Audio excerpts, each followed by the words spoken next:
अच्छा, कहाँ तक समझाया था? क्यों? आर्टिकल 21 समझा दिया हूँ। समझाना है? चलिए, हेडिंग डालिएगा आर्टिकल 21 का, हेडिंग डालिएगा, 2 मिनट लगेगा। हाँ, समझा रहे हैं, तब तक हेडिंग डालिएगा 21 का। लिखिएगा आर्टिकल 21 का, लिखिएगा। हाँ, लिखिएगा आर्टिकल 21 का। क्या हुआ? तो उसकी ज़्यादा रही है।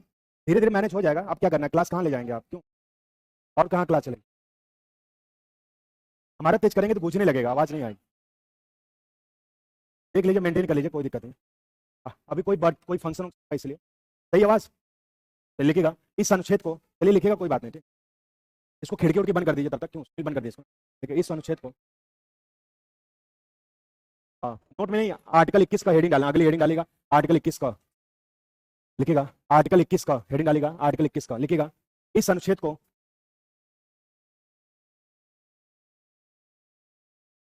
लिखिएगा इस अनुच्छेद को 86 संविधान संशोधन, यहाँ पे लिखिएगा इस अनुच्छेद को 86 संविधान संशोधन 2002, 86 संविधान संशोधन 2002 के तहत, इस अनुच्छेद को 86 संविधान संशोधन 2002 के तहत, के तहत संविधान में जोड़ा गया। इस अनुच्छेद को 86 संविधान संशोधन 2002 के तहत संविधान में जोड़ा गया।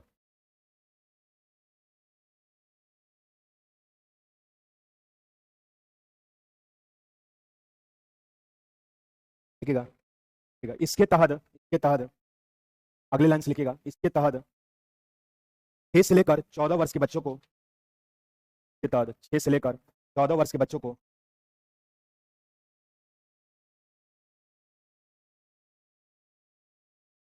के तहत 6 से लेकर 14 वर्ष के बच्चों को निःशुल्क, निःशुल्क, निःशुल्क मतलब फ्री ऑफ कॉस्ट, निःशुल्क प्राथमिक, निःशुल्क प्राथमिक, निःशुल्क प्राथमिक शिक्षा पाना, यहाँ पे लिखिए निःशुल्क प्राथमिक शिक्षा पाना, एजुकेशन, निःशुल्क प्राथमिक शिक्षा पाना बच्चों का मौलिक अधिकार है। निःशुल्क प्राथमिक शिक्षा पाना बच्चों का मौलिक अधिकार है। कल नया बैच रहेगा टीजी2 का। कल, आज हो सकता है अनाउंस करा दिए, कल या मंडे को जो नए बच्चे हैं, ठीक, तो आपके कॉन्टेक्ट के होंगे, बैच चलेगा। वो भी शायद मॉर्निंग में चलेगी 7 बजे से, है कि नहीं? 7 से 9 भगन सर पढ़ाएंगे, और 8 बजे से 9 से 10 मेरी क्लास रहेगी। बाकी कंप्यूटर वाले सर लेंगे 10 बजे के बाद। लेकिन इसके बाद क्लास जो आपकी जैसे चल रही है 7 से 9 वाली पुरानी बैच, मतलब कंप्यूटर 7 से 8, 8 से 9 हमारी, 9 से लेकर 11 तक भगन सर के, है कि नहीं? जैसे आपकी चलिए वो क्लास चलती रहेगी, समझ रहे कि नहीं? आपकी कोई क्लास डिस्टर्ब नहीं होगी, कि आप लोग भाई पुराने स्टूडेंट हो चुके हैं, है कि नहीं? नए वालों को नए सीरियस चलेगी। तो भगन सर सुबह खाली रहते हैं 7 से 9, है कि नहीं? तुम पे आराम से सोए रहते हैं। 7 से 9 आएंगे, वो शुरुआत में नए बैच में पढ़ाएंगे। इसके बाद 9 बजे बाद मैं भी खाली हो जाता हूँ, 9 से 10 में पढ़ाऊंगा, है कि नहीं? 10 बजे बाद कंप्यूटर वाले जब खाली रहेंगे पढ़ाएंगे, है कि नहीं? नया बैच अलग तरीके से चलेगा। इसमें 4-5 लोग नए थे, है कि नहीं? कितने लोग पहली क्लास है इसमें? आपकी पहली क्लास है क्या? अब आपके और कोई था ना इसमें? क्यों पीछे? क्यों आया है नहीं क्या? नया बैच का वेट करें, ठीक? तो आपकी कॉन्टेक्ट में उनको बता दीजिएगा कल से या मंडे से नया बैच चलेगा, है कि नहीं? आपका जैसे चल रहा वैसे बैच चलता रहेगा। आपका बैच पूरा टारगेट बना के तो खत्म किया जाएगा, है कि नहीं? लिखिएगा निःशुल्क प्राथमिक शिक्षा पाना नागरिकों, बच्चों का मौलिक अधिकार है। हो गया? चलिए अब समझिएगा, अब लिखना बंद करिए, अब समझिएगा। हम लोग जो टॉपिक पढ़ रहे हैं, जिस टॉपिक का नाम है संविधान का भाग 3, आर्टिकल 12 से लेकर 35 तक, इस टॉपिक का नाम है मौलिक अधिकार।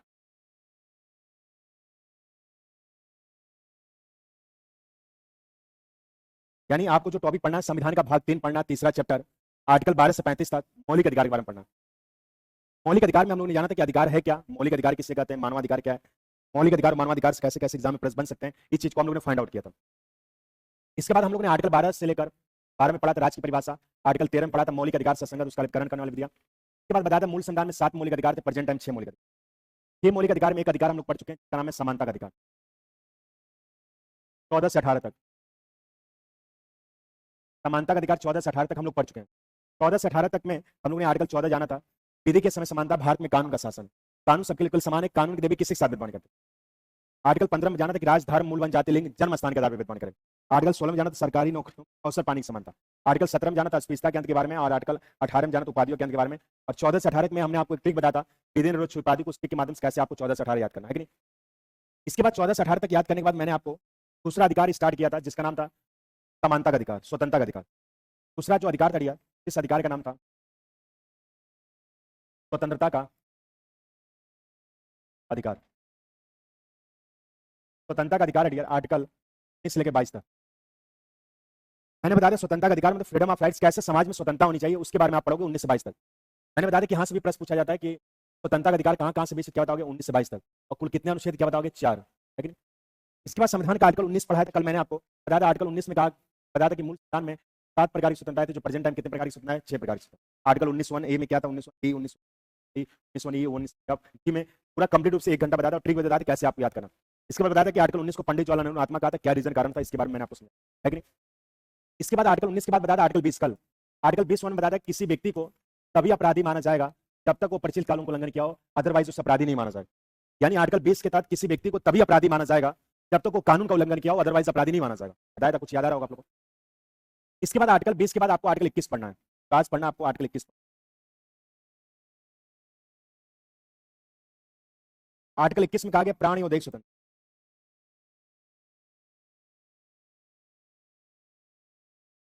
आर्टिकल 21 में कहा गया प्राण एवं उद्देश्य स्वतंत्रता की बात की गई। प्राण एवं उद्देश्य स्वतंत्रता का मतलब क्या है समझेगा। प्राण में स्वतः आत्मा, देह मतलब शरीर होता है, यानी प्राण में स्वतः आत्मा, और लेकिन प्राण में सुप्रीम कोर्ट ने अपने डिसीजन में कहा कि प्राण में स्वतः जीवन जीने का अधिकार।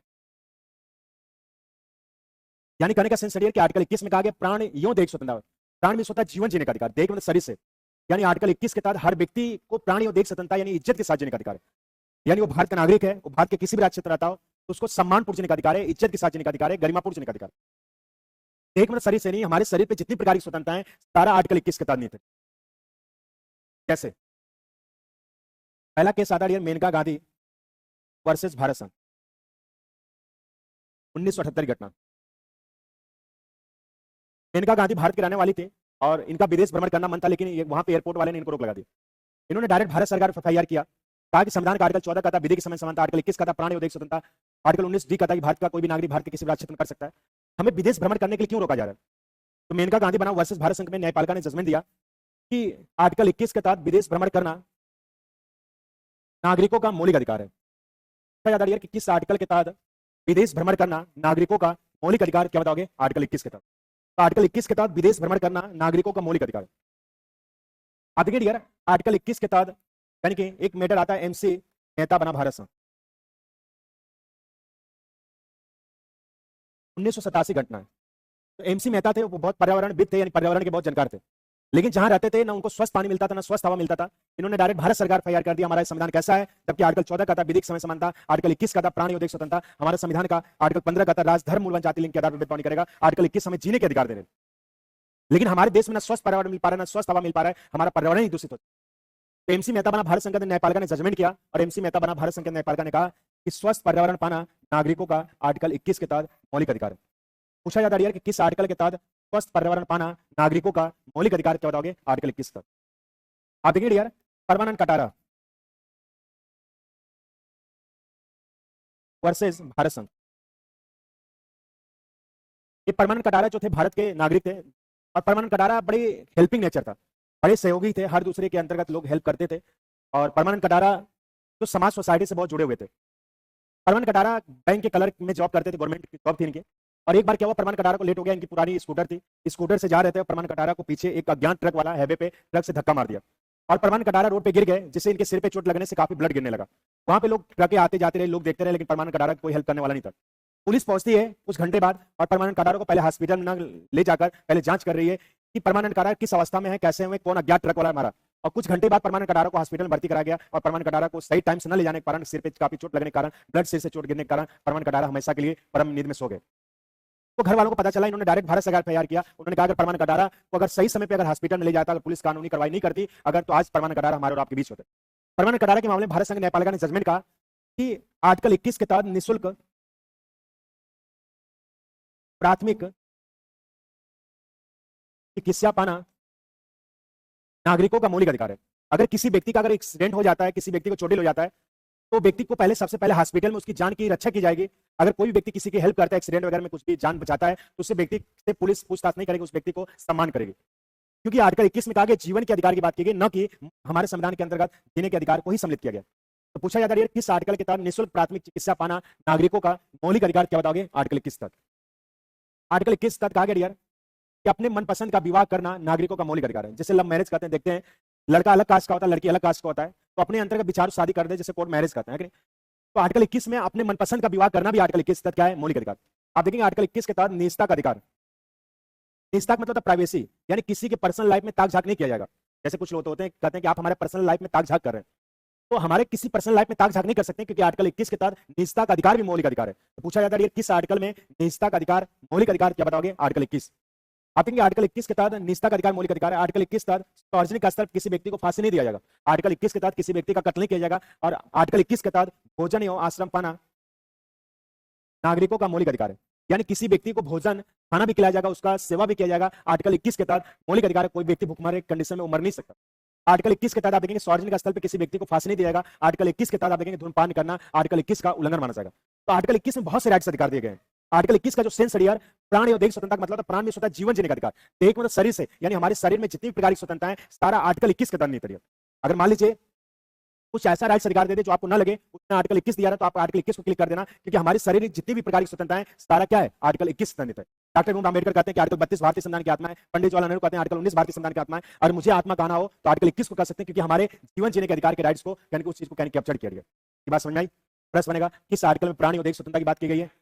जीवन जीने का अधिकार, निःशुल्क चिकित्सा पाने का अधिकार, विदेश भ्रमण करने का अधिकार, अच्छा स्वस्थ पर्यावरण पाने का अधिकार, निजता का अधिकार किस आर्टिकल में? 21 में, है कि नहीं? क्लियर हुआ? आप समझो आर्टिकल 21 के बाद आर्टिकल 21 आप देखिए डियर 86 संविधान संशोधन 2002 के तहत 3 चीजें जोड़ी गई थी। जैसे अगर बात करें 21 का 45 ग्राम मौलिक करता, आर्टिकल 21 क में कहा गया डियर है कि 6 से लेकर 14 वर्ष के बच्चों को निःशुल्क एजुकेशन पाना का मौलिक अधिकार है। आर्टिकल 45 में कहा गया डियर कि 0 से लेकर 6 वर्ष के बच्चों को देखभाल करना और एजुकेशन का प्रबंध करना राज्य का दायित्व है। 11वें मौलिक कर्तव्य में कहा गया कि 6 से लेकर 14 वर्ष के बच्चों को के माता पिता कर्तव्य है उनके एजुकेशन का प्रतिबंध करेंगे। समझेगा कहने का सेंस क्या डियर? 86 संविधान संशोधन 2002 से रिलेटेड है डियर, और 86 संविधान संशोधन आप देखेंगे एजुकेशन से रिलेटेड है। यानी 86 संविधान संशोधन 2002 में हुआ था, और जो एजुकेशन की बात करता है चाहे वो आर्टिकल 21 को चाहे 45 और 11 मौलिक कर्तव्य हो, यानी 2002 में 3 आर्टिकल जोड़े गए थे संविधान में संशोधन करके, जिसका नाम था आर्टिकल 21, आर्टिकल 45 और 11 मौलिक कर्तव्य। जब संविधान बना था उसमें आर्टिकल 45 निर्देशित था, इसको 2002 में इंक्लूड किया गया संविधान में। तो आर्टिकल 21 को एजुकेशन को महत्व बनाने के लिए इसमें कहा गया कि 6 से लेकर जो 14 वर्ष के बालक हैं इनको निःशुल्क यानी फ्री ऑफ कॉस्ट एजुकेशन पाना यानी शिक्षा देना, यानी कि राज्य का बच्चों का पाना मौलिक अधिकार है। यानी बच्चे पढ़ाई को करने के लेकर सरकार ऐसा नियम कानून बनाएगी कि हर बच्चा गांव में स्वर्ग शिक्षा अभियान को पा सके। आप देखिए पहले का जो एजुकेशन था, आज एक एजुकेशन का महत्व अलग हो गया। पहले लोग स्कूल में पढ़ना नहीं चाहते थे, आज भारत सरकार आप देखेंगे बच्चों के लिए फ्री ऑफ कॉस्ट स्कॉलरशिप दे रही है, यहाँ तक रहने के लिए पढ़ने के लिए किताबें दे रही है, यहाँ तक जो बच्चे वगैरह स्कूल सरकारी में पढ़ते हैं यहाँ तक सरकार भोजन दे रही है। ऐसा इसलिए क्योंकि एजुकेशन को महत्व बढ़ाने के लिए, एजुकेशन को बेहतर करने के लिए यानी कि संविधान के आर्टिकल 21 का जोड़ा गया। तो आर्टिकल 21 का में कहा कि 6 से लेकर 14 वर्ष बच्चों को निःशुल्क यानी फ्री ऑफ कॉस्ट एजुकेशन पाना उनका क्या है, मौलिक अधिकार। पूछा जाता है यार कि किस आर्टिकल में कहा गया कि 6 से लेकर 14 वर्ष के बच्चों को निःशुल्क एजुकेशन पाना उनका मौलिक अधिकार, क्या बताओगे, आर्टिकल 21 का। इसके बाद आर्टिकल 45 में कहा गया 0 से लेकर 6 वर्ष के बच्चों को यानी कि देखभाल करना राज्य का दायित्व है। आप संविधान का भाग 4 पढ़ेंगे, इसके बाद पढ़ना है राज्य ये करेगा, राज्य वो करेगा, राज्य क्या नियम कानून बनाएगा, सारी बातें 36 से 51 लिखी गई, जिसमें आर्टिकल 45 को 2002 में जोड़ा गया, जिसमें कहा गया जो 0 से लेकर 6 वर्ष के बालक हैं राज्यों के मुख्यमंत्री कर्तव्य उनका देखभाल करेंगे, उनके एजुकेशन का प्रतिबंध करेंगे। पूछा जाता है कि किस आर्टिकल में कहा गया 0 से लेकर 6 वर्ष के बच्चों को देखभाल और एजुकेशन का प्रतिबंध करना राज्य का दायित्व, क्या बताओगे, आर्टिकल 45। इसके बाद 11वां मौलिक कर्तव्य यानी 11वां मौलिक कर्तव्य आप पढ़ोगे संविधान का भाग 4 का आर्टिकल 51 को के अंतर्गत 11वां मौलिक कर्तव्य को जोड़ा गया। तो आपको आगे पढ़ना है, जिसमें कहा गया 6 से लेकर 14 वर्ष के बच्चों को माता पिता कर्तव्य उनको एजुकेशन का प्रतिबंध करेंगे। कहने का सेंस है कि 86 संविधान संशोधन 2000 संबंधित है और एजुकेशन संबंधित है, और 2000 कब हुआ था, 2002 में हुआ था। पूछा जाता है कि एजुकेशन संबंधित कौन सा संविधान संशोधन है, 86 संविधान संशोधन, और कब हुआ था डियर, 2002 में हुआ था। देखो 86 में 6 आ रहा है और शिक्षा में 6 आ रहा है कि नहीं, और देखो 8 में से 6 माइनस करोगे कितना होगा, 2 होगा, है कि नहीं। देखो स्टार्टिंग में 2 आ रहा है, लास्ट में 2 आ रहा है, और बीच में 00 आ रहा है कि नहीं। 86 संविधान संशोधन किससे संबंधित है, 2002 से, और कब हुआ था, 2002 में, और किससे रिलेटेड है, एजुकेशन से। इसमें कितनी चीजें जोड़ी गई थी, 3। पहला कौन सा आर्टिकल 21, दूसरा 45 और तीसरा 11वां मौलिक कर्तव्य। प्रश्न बनेगा कि किस आर्टिकल में कहा गया है कि 6 से लेकर 14 वर्ष के बच्चों को निःशुल्क एजुकेशन पाना मौलिक अधिकार, क्या बताओगे? 21। किस आर्टिकल में कहा गया 0 से लेकर 6 बच्चों को देखभाल राज्य के द्वारा किया जाएगा? 45। किस आर्टिकल में कहा गया कि 6 से लेकर 14 बच्चों को माता पिता कर्तव्य एजुकेशन का प्रतिबंध करेंगे? 11वां मौलिक कर्तव्य। क्लियर हुआ? कुछ बता लिया? चलो अब हेडिंग डालो, आर्टिकल 22(1) क्या हुआ जी? बताया तो था कि 86 संविधान संशोधन एजुकेशन संबंधित है कि नहीं? और ये कब हुआ था? 2002 में हुआ था। और 2002 में एजुकेशन को महत्व देने के लिए 3 चीज जोड़ी गई थी, आर्टिकल 21 का, 45 और 11वां मौलिक। बात समझ आई? हर वर्ड को ध्यान सुनोगे तब तो आएगा समझ में। देखो ना, वर्डों को तोड़ के इजी तरीके से पढ़ा रहा हूँ पोलाइटली, तभी तुम कैच नहीं कर पा रहे हो। बताओ कोई दूसरा पढ़ाता तो तुम लोग का दिमाग ही डिस्टर्ब, पागल हो जाते तुम लोग। आर्टिकल 22(1) लिखो, गिरफ्तारी के दोष हित में संरक्षण। लिखिएगा 22(1) में लिखिएगा गिरफ्तारी के दोष हित में संरक्षण।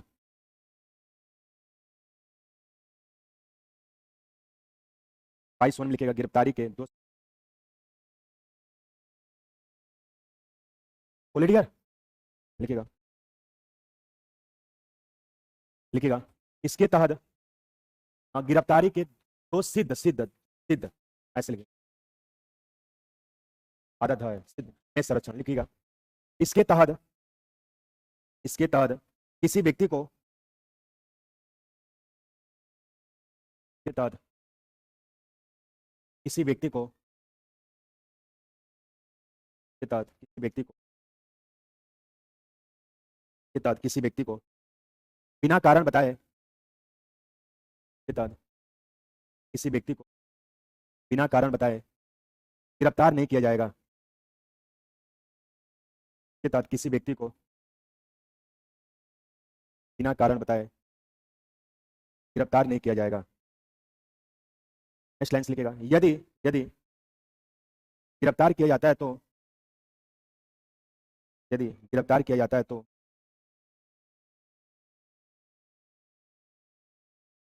यदि गिरफ्तार किया जाता है तो वह व्यक्ति यदि गिरफ्तार किया जाता है तो वह व्यक्ति अपने मनपसंद का यदि गिरफ्तार किया जाता है तो वह व्यक्ति अपने मनपसंद का वकील कर सकता है। यदि गिरफ्तार किया जाता है तो वह व्यक्ति अपने मनपसंद का वकील कर सकता है। वकील कर सकता है। अरे अब लिखिएगा 22(2)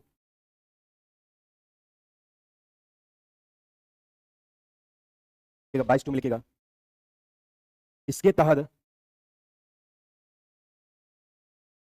22(2) में इसके तहत शत्रु देश के शत्रु पर इसके तहत गलती हो गया 22(2) हेडिंग डालेगा इसके तहत गिरफ्तार व्यक्ति को लिखिएगा इसके तहत गिरफ्तार व्यक्ति को 24 घंटे के अंदर के तहत गिरफ्तार व्यक्ति को 24 घंटे के अंदर न्यायालय के समक्ष के तहत गिरफ्तार व्यक्ति को 24 घंटे के अंदर न्यायालय के समक्ष प्रस्तुत किया जाएगा। न्यायालय के समक्ष प्रस्तुत किया जाएगा। ले जाने के समय को छोड़कर प्रस्तुत किया जाएगा। ले जाने के समय को छोड़कर प्रस्तुत किया जाएगा। ले जाने के समय को छोड़कर ले जाने के समय को छोड़ ले जाने के समय। अब हेडिंग डालेगा 22(3) 22(3) में लिखेगा 22(3) में लिखेगा बोले ठीक है। शत्रु देश कौन है? चाइना और पाकिस्तान है कि नहीं? ठीक है। शत्रु देश के गिरफ्तार व्यक्ति को या किसी भी व्यक्ति को शत्रु देश के गिरफ्तार व्यक्ति को या किसी व्यक्ति को शत्रु देश के गिरफ्तार व्यक्ति को या किसी भी व्यक्ति को निवारक नजरबंदी, यहां पे लिखें निवारक नजरबंदी। शत्रु देश के गिरफ्तार व्यक्ति को या किसी भी व्यक्ति को निवारक नजरबंदी कानून के तहत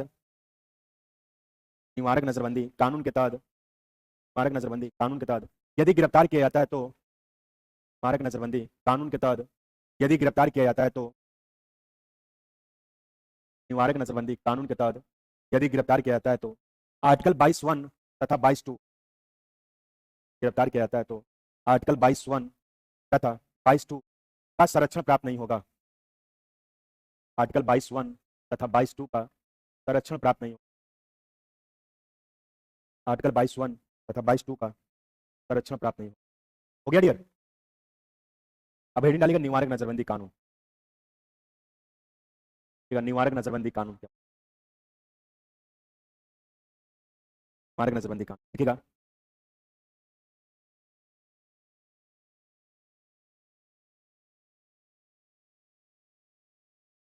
निवारक नजरबंदी वहां पे लिखे डियर, निवारक नजरबंदी बोले डियर, लिखिएगा निवारक नजरबंदी कानून। निवारक नजरबंदी कानून समवर्ती सूची का विषय है। समवर्ती सूची का विषय। निवारक नजरबंदी कानून समवर्ती सूची का विषय है। निवारक नजरबंदी कानून समवर्ती सूची का विषय है। निवारक नजरबंदी कानून समवर्ती सूची का विषय है। हो गया डियर? समवर्ती सूची का विषय। नेक्स्ट लाइन लिखिएगा। निवारक नजरबंदी कानून वह कानून होता है, देखिएगा निवारक नजरबंदी कानून वह कानून होता है। निवारक नजरबंदी कानून वह कानून होता है इसके अंतर्गत, वह कानून होता है के अंतर्गत, के अंतर्गत किसी भी व्यक्ति को, इसके अंतर्गत किसी भी व्यक्ति को, के अंतर्गत किसी भी व्यक्ति को अपराध करने के पूर्व ही, के अंतर्गत किसी भी व्यक्ति को अपराध करने के पूर्व ही, अपराध करने के पूर्व ही गिरफ्तार किया जाता है। अपराध करने के पूर्व ही गिरफ्तार किया जाता है। के अंतर्गत व्यक्ति को अपराध करने के पूर्व ही गिरफ्तार किया जाता है। हो गया? नेक्स्ट लाइन लिखिएगा। नेक्स्ट लाइन लिखिएगा गिरफ्तार। निवारक नजरबंदी कानून का उद्देश्य, नेक्स्ट लाइन लिखिएगा निवारक नजरबंदी कानून का उद्देश्य व्यक्ति को अपराध के लिए, निवारक नजरबंदी कानून का उद्देश्य व्यक्ति को अपराध के लिए, अपराध के लिए दंड देना नहीं बल्कि, निवारक नजरबंदी कानून का उद्देश्य व्यक्ति को अपराध के लिए दंड देना नहीं बल्कि, निवारक नजरबंदी कानून का उद्देश्य व्यक्ति को अपराध के लिए दंड देना नहीं बल्कि अपराध करने से रोकना है, बल्कि अपराध करने से रोकना है, अपराध करने से है, अपराध करने से रोकना। नेक्स्ट लाइन लिखिएगा यह कानून, नेक्स्ट लाइन लिखिएगा यह कानून, यह कानून राज्य की सुरक्षा, यह कानून राज्य की सुरक्षा कामा लोक व्यवस्था, यह कानून राज्य की सुरक्षा कामा लोक व्यवस्था, लोक व्यवस्था बनाए रखना, यह कानून राज्य की सुरक्षा कामा लोक व्यवस्था बनाए रखना तथा, लोक व्यवस्था बनाए रखना तथा भारत की, तथा भारत की, तथा भारत की सुरक्षा संबंधित, तथा भारत की सुरक्षा संबंधित, तथा भारत की सुरक्षा संबंधी कारणों से हो सकता है। भारत की सुरक्षा संबंधी कारणों से हो सकता है। भारत की सुरक्षा संबंधी कारणों से हो सकता है। लिखिएगा लास्ट पॉइंट, लिखिएगा लास्ट पॉइंट। जब किसी व्यक्ति को गिरफ्तार किया जाता है, जब किसी व्यक्ति को गिरफ्तार किया जाता है तो सरकार, जब किसी व्यक्ति को गिरफ्तार किया जाता है सरकार ऐसे व्यक्तियों को,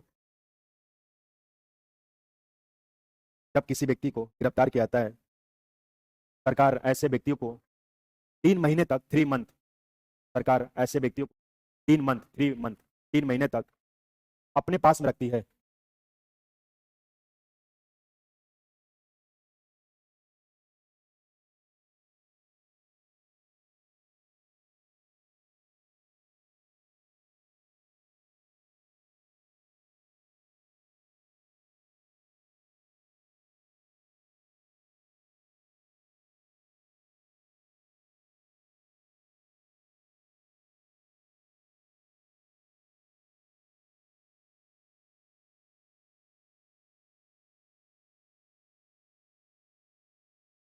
क्लियर?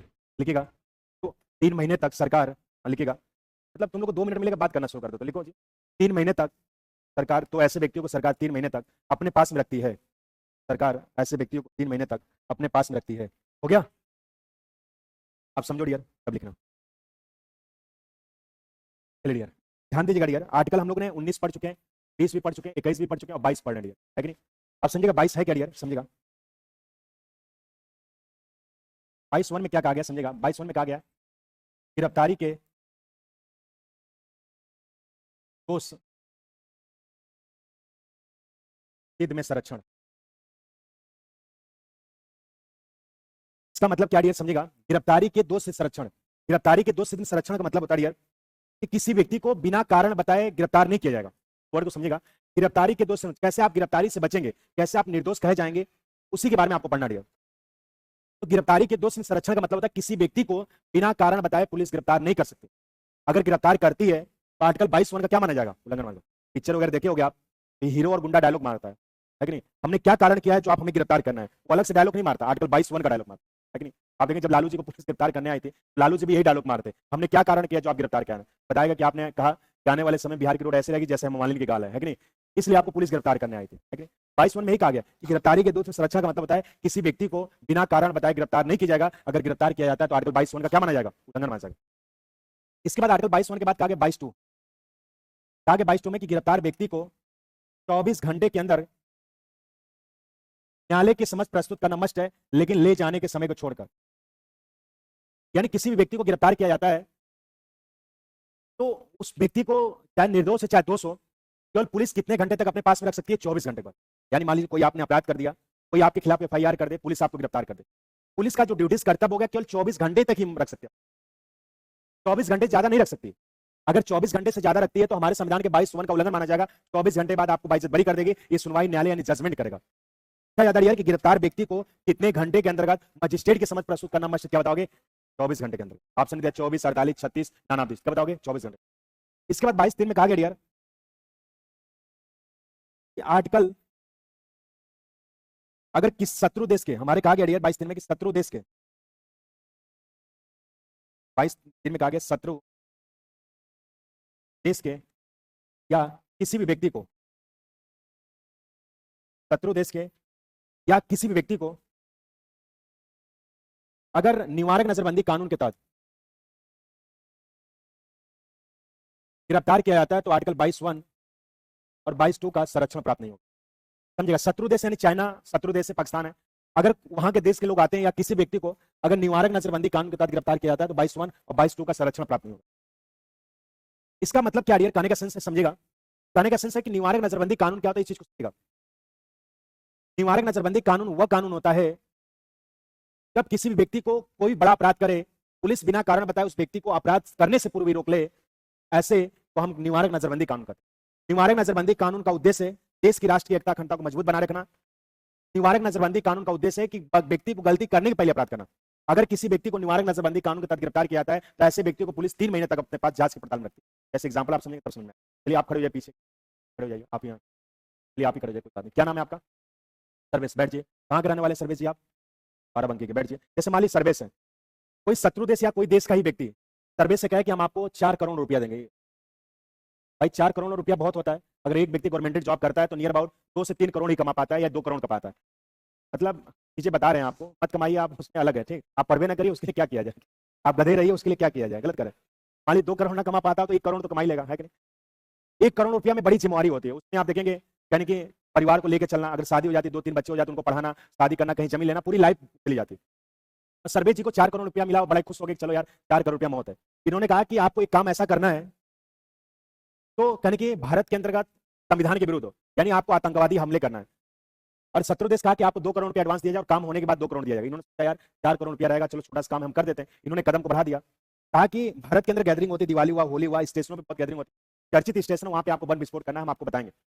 इन्होंने कहा कि दिवाली का जब टाइम आएगा तो उसमें जब रहेगा तो आप मॉर्निंग करेगा। तो ये सब चीजें बम विस्फोट वाला तीसरा पर्सन सोच रहा था और वो चीजें सर्विस के खिलाफ रिपोर्ट कर दिया। अब पुलिस आती है, इनको गिरफ्तार कर लेती है, जबकि हमारा आर्टिकल 22(1) कहता है किसी व्यक्ति को बिना कारण बताए पुलिस गिरफ्तार नहीं कर सकती। गिरफ्तार करती है तभी किया जाएगा। और गिरफ्तार कर लेती है, किसके तहत कर लेती है? निवारक नजरबंदी कानून तहत।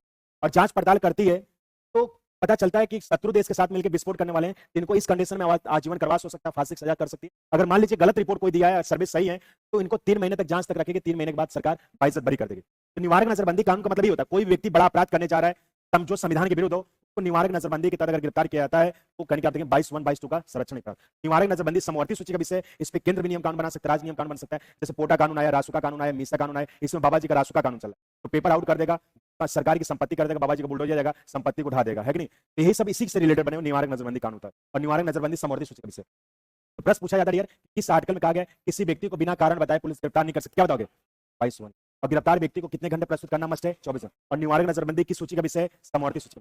अब समझो कैसे याद करोगे। आर्टिकल 20 में बताया अपराधों के 2 संरक्षण है कि नहीं। आर्टिकल 20 में कल बताया था किसी व्यक्ति को तभी अपराधी माना जाएगा जब तक वो परिचित कानून का उल्लंघन किया हो, अदरवाइज अपराधी नहीं माना जाएगा, ये तो बताया था ना। इसके बाद आर्टिकल 22 में बताया किस गिरफ्तारी के 2 संरक्षण यानी 22(1) में बताया कि किसी व्यक्ति को बिना कारण बताए पुलिस गिरफ्तार नहीं कर सकती, गिरफ्तार करती है तो आर्टिकल 22(1) का क्या माना जाएगा उल्लंघन। यानी 22(1) में कहा कि किसी व्यक्ति को बिना कारण बताए पुलिस गिरफ्तार नहीं कर सकती, करती है तो 22(1) का उल्लंघन माना जाएगा। 20 और 22(1) में ये तो आपने पढ़ा, बोलो भैया। अच्छे बताइए, पहले आप अपराध करेंगे, पहले आपकी गिरफ्तारी होगी भाई। पहले आप अपराध करेंगे, चाहे चोरी किए रहेंगे, हत्या, मर्डर, कोई भी आप अपराध किए रहेंगे तो 20(1) के तहत अपराध करेंगे। जब 20(1) के तहत अपराध कर लेंगे तो 22(1) के तहत आपकी क्या होगी गिरफ्तारी होगी, है कि नहीं। इस लॉजिक के पहले 20 नंबर आएगा कि आर्टिकल 22 आएगा भाई, 20 आएगा तब 21 आएगा तब 22 आएगा, यानी पहला 20 डिजिट आएगा इसके बाद 22 आएगा। इस लॉजिक से याद करिएगा कि पहले 20 में अपराध की बात की गई है और 22 में किसकी बात की गई है गिरफ्तारी की बात। क्लियर वो बात है, बोलो भैया। तो बताओ किस आर्टिकल में राज्य की परिभाषा दी गई है, किस आर्टिकल में रोजगार पाने के अधिकार की बात की गई है, किस आर्टिकल में उपाधियों के अंत की बात की गई है आर्टिकल 18 में। उपाधियों के अंत की बात किस आर्टिकल में 18 में। किस आर्टिकल में अस्पृश्यता के अंत की बात की गई है, किस आर्टिकल में राज धर्म मूल वन जाति लिंग के आधार पर भेदभाव करेगा, किस आर्टिकल में मौलिक अधिकार संगत उसका अल्पीकरण करने वाली विधियां, किस आर्टिकल में राज धर्म मूल वन जाति लिंग के आधार पर भेदभाव नहीं करेगा 15। किस आर्टिकल में स्त्री और बच्चों के विशेष प्रावधान की बात की है, किस आर्टिकल में किसी व्यक्ति को तभी अपराधी माना जाएगा जब तक वो कानून का उल्लंघन किया हो आर्टिकल 20 में। यानी अपराध की बात किस में बात की गई 20 में। किस आर्टिकल के तहत प्राण या उद्देश्य स्वतंत्रता की बात की गई है, किस आर्टिकल में किसी व्यक्ति को बिना कारण बताए गिरफ्तार नहीं किया जाएगा, गिरफ्तार व्यक्ति को कितने घंटे प्रस्तुत करना मस्ट है, निवारक नजरबंदी की सूची का विषय है नहीं। तो आप लोग का होमवर्क है यानी कि 12 से लेकर 22 तक आप लोग याद करके आएंगे। मंडे को मिलेंगे, सबसे 10 मिनट पूछेंगे तो नहीं बताएगा, बहुत डांटेंगे क्लास में, है कि नहीं। इसलिए सब लोग याद करके आएंगे और 48 घंटे बाद मिलेंगे। 48 घंटे में आप चाहेंगे तो 10 आर्टिकल हमने पढ़ाया आपको 4 दिन, 10 आर्टिकल आराम से याद कर लेंगे। और जो नहीं याद करा है क्लास से बाहर खड़ा करेंगे, बहुत डांटेंगे, है कि नहीं। इसलिए याद करिए, एक बार डांटे थे ना 1 से 11 के लिए, तो भी तगड़ा डांटेंगे, तब समझ में आएगा, है कि नहीं। इसलिए 12 से लेकर 22 तक पूरा आर्टिकल याद होना चाहिए। देख लो एक आर्टिकल पढ़ाने में 1 घंटा बिचारा इतना डीप पढ़ा रहे, हर राइट्स अधिकार पढ़ा रहे और पता चले हम पढ़ा लें आपको कोई आर्टिकल ना याद हो, क्या मतलब निकलेगा पढ़ाने का। इसलिए सबको याद होना चाहिए, चाहे गर्ल्स हो चाहे बॉयज हो, सबसे खड़ा करा पूछेंगे। इसलिए सबको याद होना चाहिए, 12 से लेकर 22 तक सभी लोग पढ़े। ऐसा कोई नहीं जिनका छूटा रहेगा, कल संडे रहेगा 4 से 5 लेक्चर हुआ मौलिक अधिकार उसको पूरा देख लेगा, लेकिन आर्टिकल याद होना चाहिए, है कि नहीं। ये जरूरी नहीं कि मंडे को पूछेंगे, मंडे को जनसंख्या कम दिखी अगले क्लास में आए मंगलवार को पूछेंगे, ये क्लियर है। तब तक पूछेंगे, जब तक छोड़ेंगे नहीं तब तक छोड़ेंगे भी नहीं, इसलिए पूरा याद होना चाहिए, है कि नहीं। मतलब वो अलग डायलॉग है कि नहीं, डायलॉग अलग है। चलिए तीसरा लिखिएगा, शोषण के विरुद्ध अधिकार। कौन गधा करा 9 बज गया, लिखो जी। क्यों तो पढ़ना ही नहीं चाह रहे हो क्या, लिखो विरोध अधिकार। मतलब 5 मिनट ज्यादा नहीं पढ़ सकते, एकदम गंदी मानसिकता हो गई है। चलो लिखो तीसरा, शोषण के विरुद्ध अधिकार। मतलब एकदम गधों वाली मानसिकता होगी कि 5 मिनट सर पढ़ा देंगे तो हमारा समय चला जाएगा। अरे 3 घंटा पढ़ना है, 10 मिनट लेट पढ़ना, क्या दिक्कत है। 23 से 24 हेडिंग डाल लो, बाद में कल लिखवाएंगे, क्या दिक्कत है। हेडिंग डालो तीसरा अधिकार शोषण, आर्टिकल 23(1) मानव के व्यापार तथा बेगार, मानव के दुर्व्यापार तथा बेगार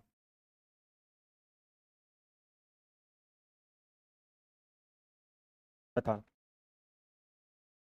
लात श्रम पर प्रतिषेध।